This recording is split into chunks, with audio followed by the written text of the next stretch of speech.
Hello, welcome to Doctor Talks. This is your host Vivek. Here we chat with the best doctors about diseases and conditions they treat. Our guest today is Dr. Jagdish Hiremat. Dr. Jagdish Hiremat is a well known cardiologist based in Pune. Welcome, Dr. Jagdish. Hello, Vivek. Thank you for inviting me for Doctor Talks. Dr. Jagdish, though you need no introduction, but for the benefit of our listeners, it would be great if you can share your journey in the field of medicine and specifically cardiology. I'm a product of Pune, educated here up to schooling, then medical college, and did my MD medicine from Sassoon Hospital, BJ Medical College in 1983. Went on to do my DM cardiology in Mumbai. And then 1 year I spent in Melbourne, Australia to learn the tricks of coronary angioplasty. And that's been my expertise or bailiwick. I've been practicing that for last almost 31 years in Pune. I also went on to get some more degrees and some fellowship from US. So my practice has been interventional cardiology, which involves more of angioplasties. But I enjoy overall cardiology, and it's been an extremely pleasurable journey. Cardiology is a vibrant field. It gives you a lot of job satisfaction. Thank you, doctor. Today, can you give us an overview of cardiac imaging and its role in heart treatment? The cardiac imaging itself is a new subject for most people who are not tuned to medicine as such. They know about heart attacks, they know about ICUs, they know about bypass surgeries, angioplasties. But overall, cardiology deals with hearts. It's easily the most important organ of the human body. When the heart stops, it is dust to dust. So, when dealing with the heart, the treating doctor has to get excellent data or information so that right steps are taken. Cardiac imaging is one such field which gives vital information to the treating cardiologist. In many cases nowadays, imaging becomes a turning point of treatment, outcome, and future of the individual. Fortunately, imaging of the heart has improved leaps and bounds over the last few decades. Other investigations like some blood tests, they will give some selected information. ECG, stress test, Holter will give another set of information. Technically, echocardiography, coronary angiography are also imaging techniques. They are, of course, well established and have been around for decades. Cardiac magnetic resonance, CMR, or CT scan of the heart have heralded on the scene. But today, what we are going to see is cardiac imaging based on nuclear medicine and how it has enhanced precision of decision making. Nuclear imaging of the heart involves a radioactive nuclear tracers. This tracer is injected in the body through the vein. It travels through blood and spreads in the heart through heart's own blood supply. A special camera, the gamma camera, takes pictures from outside the body. Thus, it's a non-invasive test where the body is not invaded by tubes or probes. The gamma camera can pick up areas that are highlighted by the nuclear substance. These images are then interpreted by the nuclear medicine experts who are actually trained physicians and have specialized postgraduate training. They handle the radioactive substances also. Nuclear imaging is used in all parts of the body, but for heart, it can bring in wonderful niche information and help us cardiologists plan a precise therapy almost in 10 to 20% of our patients. Can you illustrate a case where nuclear imaging enabled a better informed treatment approach? Oh, there are many, but I have selected a few for the audience today. The first case I would discuss is a fairly commonly discussed occurrence in heart patients. Mr. T, we call it for convenience, otherwise a normal individual. He underwent a routine executive checkup at the age of 40 as a part of his company's checkup. Treadmill test, which is normally done in such executive checkups, came abnormal. An abnormal treadmill test indicates blockages in the coronary arteries. So Mr. T underwent a coronary angiography and found to have a block of about 60% in one of his important arteries. So the narrowing was 60%, and that started a long discussion process. At a young age, there was a dilemma whether to provide only preventive care or subject him to angioplasty with a stent. In short, the importance or the significance of the narrowing of the lesion was doubtful or borderline. A less than 50% lesion was a straightforward decision not to do anything. A more than 75% would have been clearly an angioplasty. But these borderline lesions always churn out a lot of muddy water. Nuclear imaging was used to solve this dilemma. Mr. T again underwent a treadmill test as before. At the peak of his walk on treadmill, when the highest heart rate was achieved, thallium, which is a radioactive nuclear substance, was injected in his arm. The thallium reaches the heart and spreads along the blood flow to all three areas of the heart, which are supplied by the three major coronary arteries. At this stage, gamma camera, which is like a scanner, took various images of the heart in various slices of the heart. These slices are important because heart is a three-dimensional structure and it's interrogated by a two-dimensional modality. This done, Mr. T was made to come back to the nuclear medicine department after 4 hours. By this time, the thallium gets stabilized in the heart and the gamma camera then repeats a series of images. This process takes about few minutes while the patient is lying down quietly.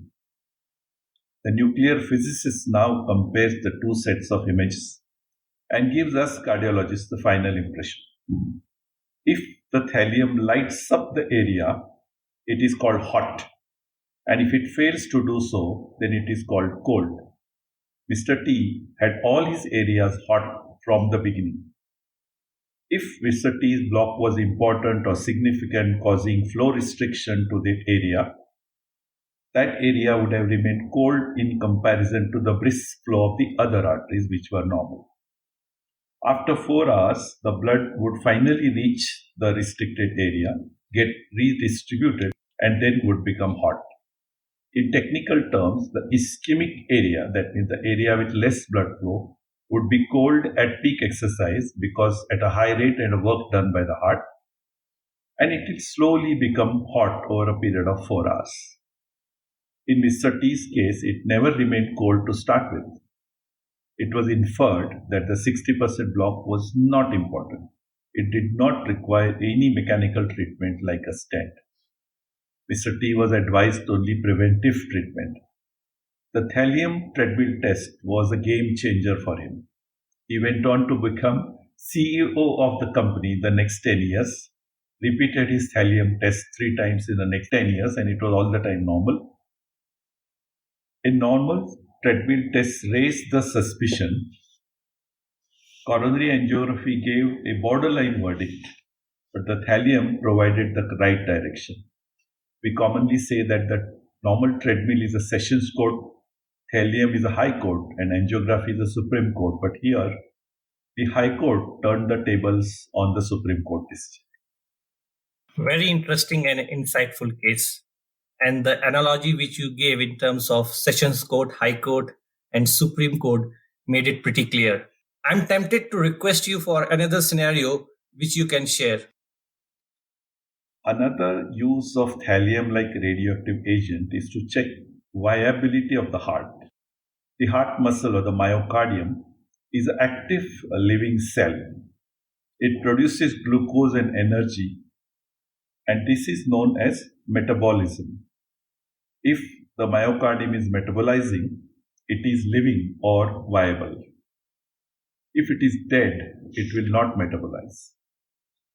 When a specific radioactive substance reaches the myocardium through blood,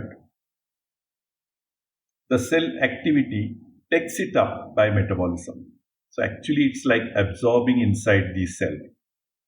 Thus, the cell becomes radioactive, hot, and is captured as a lit area on the gamma camera.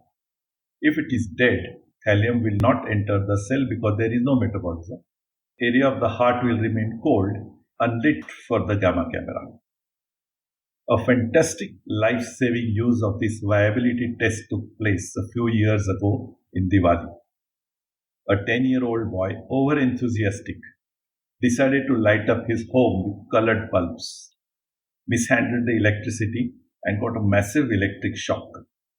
He got flung for about 6 feet and became unconscious. His pulse was feeble, his heart was racing, his echocardiography done showed an electrocuted heart. It was hardly moving and was about to give up. Doctors proclaimed a near-death situation. On the insistence of the mother, almost a corpse of the boy was brought to a bigger hospital. It was quickly realized that time was running out. The first test was a viability study by the nuclear medicine. Within an hour, we got a report that the heart was viable, it was not dead. It was only stunned by the electric shock and was in a state of weakness, not contracting. This prompted us to place advanced life support despite the poor finances of the family because now there was hope. All that needed was to prolong rest to the heart and let it recover on its own because there are no magic medicines for such a condition. We installed a balloon pump in this 10-year-old child for support of the heart, and within 48 hours, everything started improving. And after 7 days, a corpse-like boy walked home with an ecstatic mother. All Diwalis now, our team gets homemade mithai from this family. The nuclear imaging helped us to employ this expensive treatment because it gave us hope that if supported, the heart will recover, and it did. I'm amazed to hear this case. It shows the power and potential of technology coupled with medical expertise. It will be interesting to know more about other possibilities, scenarios where you have used nuclear imaging to manage complex health cases. Yes, modalities like the thallium, as we discussed, the PET scan, the positron emission tomography, cardiac magnetic resonance CMR, and stress echo are all the tests which ascertain whether the heart is alive or dead and can perform the viability test. They all have their merits and demerits, but when used judiciously, they provide this vital information, especially when the heart has become very weak. We've had instances when a patient with multiple coronary blockages and a very weak heart was sent for a bypass surgery. Obviously, this is a very high risk case, and the death on table on such a case would be very high. Turns out that the PET scan of the heart is non-viable. That means the heart is all dead. So bypass surgery will not be of any use at all. In fact, it would prove fatal. This person then underwent a heart transplantation instead, and now he is well for the last 2 years. Other way around, a poorly pumping heart was relegated as end-of-life treatment and was found to be extremely viable on the PET scan. One single crucial angioplasty turned the tables on this person. Now he runs half marathons. From viability and lack of blood supply, that is ischemia detection, let's move on to some unusual utilities of nuclear medicine in cardiology. It's a highly specialized field, but now getting used more and more. A 24-year-old lady came to us with a blood pressure of 200 by 110, which is alarmingly high for her. She and the doctors had been struggling with it for the past 6 months. Career, marriage, pregnancy were all on hold because of a volatile blood pressure. We subjected her again to a PET scan. To our pleasant surprise, a tumor called pheochromocytoma, no, name is not so important, was detected at the spot of her right kidney. She underwent this tricky but effective surgery of removal of the tumor. The blood pressure vanished, and now she is a happy mom with 2 kids and has stable job in a bank. This reminds me of another high-profile lady in her late 40s. She had a pacemaker implanted for a slow pulse rate. After a few months of the implantation under the left collarbone, she started running low-grade fever and mild pain at the site of the pacemaker. As cardiologists, one is very wary of pacemaker infections because the wires are in direct connection with the heart from inside. And any infection, the germs can travel along the wire electrodes and it can become a major life-threatening medical emergency. Here, in this lady, we had to be sure that there was infection at the site and also whether it had traveled inside her heart or not. A PET scan effectively showed us that a minor spot of infection was at the pacemaker site below the collarbone, and not even a trace of infection was noted inside her body along the wires. This made us confidently treat her with a short course of oral antibiotics. If the PET scan had shown us infection along the electrode or in the heart or the heart valves, we would have had to resort to 4 weeks intravenous heavy antibiotics, removal and reimplantation of the pacemaker. This was all avoided due to precise test to detect the infection, the nuclear imaging by positron emission tomography, the PET. Of course, this is a very expensive PET to have, but bigger institution would manage that. Thus, actually, nuclear imaging has come of age. It forms a turning point in decision making in cardiology in about 15 to 20% of all cases. It's a non-invasive, safe modality, and for the information offered, it is highly cost effective. I, as a cardiologist, feel privileged to be practicing in today's era of this advanced technology. I've seen the transition. In the olden days, there was nothing of this kind of imaging. So without these nuclear imaging, the clinical decisions were made on gut feeling, on experience. They all were well intended, but always had a subjective element of error.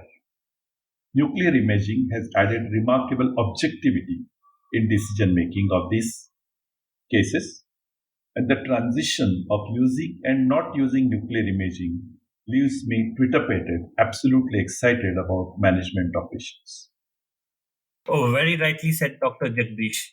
We as common men at times wonder why these tests are required. But as you have highlighted, nuclear imaging helps medical experts like you to make much more informed decisions. Thank you for taking us through various kinds of imaging techniques and specifically nuclear imaging and helping us understand their importance by sharing your case experiences which leveraged imaging technology. It was a pleasure to have you as our guest on Dr. Talks. Thank you. Thank you. Thank you, Vivek. It was my pleasure to be on Dr. Talks. I hope it was not too technical and simple enough to understand.